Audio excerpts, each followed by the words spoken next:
Hi guys! Ayan, magluluto ako ng swam na isda. Swam na pampan. Nagigisa na ako ng bawang dito. At isusunod ko naman itong sibuyas.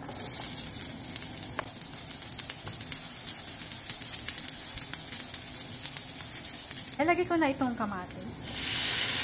Gisain lang natin to.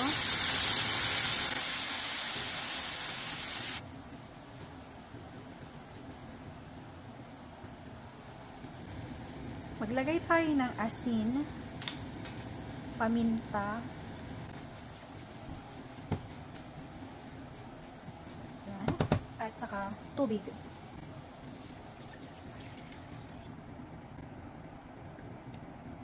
Lalagay ako ng kunting sugar.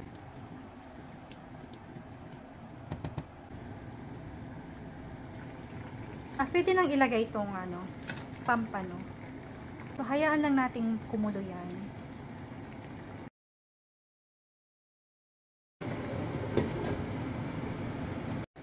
So, ayan. Pwede ko nang ilagay itong itlog.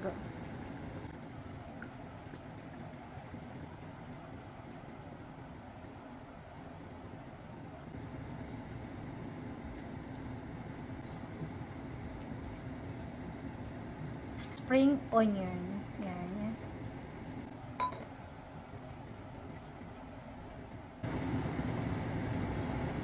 So, ayan guys, luto na yung aking swam na pampano.